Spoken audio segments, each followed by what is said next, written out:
And so while I was there, I launched the first ever native ads platform for mobile. And that's what got me recruited to Reddit. So Reddit was just kind of, re-spinning out of Condé Nast. They got acquired by Condé Nast, the magazine publisher, really early on in their journey. But then Condé Nast realized they needed to spin this out and build a company with VCs and bring in some Silicon Valley talent. And so that's drew me to Reddit.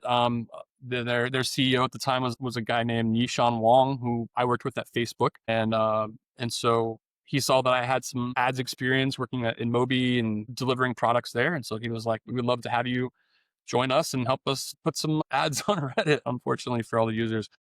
Yeah. But, we did it in a tasteful way. And I always advocated for the users. And there's a great chapter in my book about Reddit where I basically, the CEO said, thank you for saving Reddit. There was Really? a Jeez. moment there where we were going down a path I vehemently disagreed with. It was, we were trying to do a deal with Google at the time that I didn't really think was at the user's best interest from a data privacy standpoint. And so I drugged my feet and I ultimately lost the debate. And And while I was implementing this integration, the CEOs switched. So they brought in the founder of Reddit, Steve Huffman, and he came in and basically took control of the company and took us all out to dinner that night, the product team, and said, hey, what are you guys working on? And so I explained the whole thing on what I was working on, how I lost the argument and my stance and everything. And he looked me right in the eyes and he said, thank you for saving Reddit, because this would have been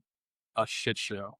no way. It would have been some banner and video ads all over Reddit that were not properly integrated, but just done for short-term revenue.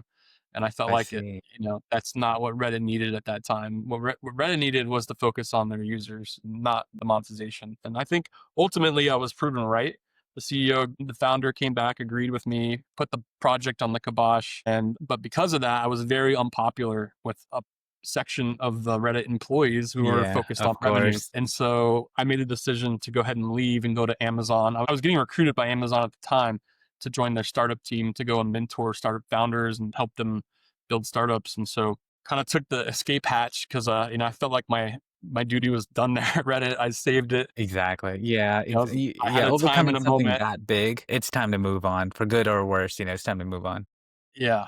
And so ended up going to AWS and joining their startup team and mentoring YC startups and Techstars startups and flying all over the US to mentor them at in their accelerators and the incubators and things like that. And so that was an amazing role. I started doing a lot of angel investing through that role and had some really great wins from that period. And so decided to go into VC. And so I touched on this in the book a little bit as well, but there's a chapter in there where I thought my life was joining a VC firm. And, I was let go about a month before I was set to kind of vest my shares in the firm From with Amazon? no Amazon reason. let you go a month before? Sorry, no, I left Amazon to start to join a VC firm because I was doing Oh, a lot okay, of okay, I angel missed that. investing. Sorry, I talk fast. I, I left Amazon because I was doing so well with my angel investing. I thought my next move was to be a full-time investor I for a see. venture capital firm. And so I Gotcha. was